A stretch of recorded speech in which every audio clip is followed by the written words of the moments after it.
German अधिकारी ने आदमी के सामने एक सेब पर वार किया, लेकिन किसी ने सोचा भी नहीं था कि आदमी अचानक एक हथगोला निकालकर काटने लगेगा।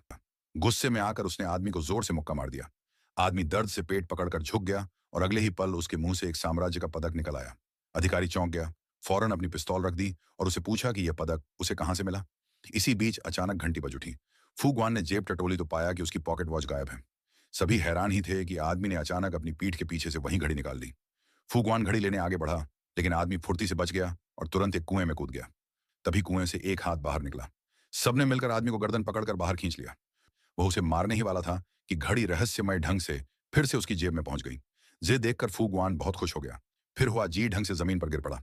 लेकिन उन्हें क्या पता था कि उसकी असली पहचान सोवियत सेना का टोही दस्ते का कप्तान थी। असल में कुछ ही मिनट पहले सोवियत सेना ने एक जर्मन कर्नल को पकड़ लिया था। उसे पता चला कि 2 लड़कियों को बंदी बनाया गया है, लेकिन दुश्मनों की संख्या बहुत ज्यादा थी।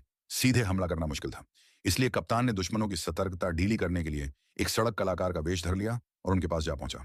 इसी दौरान उसने हाथ में पकड़ा हथगोला फेंका और तेजी से गोदाम की ओर भागा। हालात बिगड़ते देख अधिकारी ने तुरंत सैनिकों को जांच के आदेश दिए, लेकिन अगले ही पल वह आदमी लकड़ी का पीपा ओढ़े गोदाम से बाहर दौड़ता हुआ निकला। हा हा हा हा, सैनिक उसे घेर कर जमीन पर गिरा देते हैं। फूगवान ने जब पीपा हटाया तो आदमी रहस्यमय ढंग से गायब हो चुका था।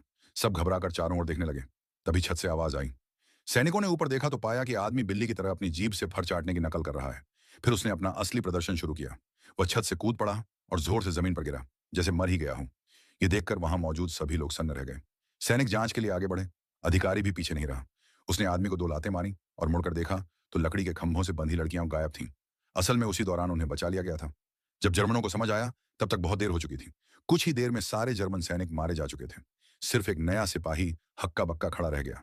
तभी आदमी धीरे धीरे खड़ा हुआ और उसे कहा, तुम यहां क्यों आए हो? अब घर जाओ और चैन से बैठो।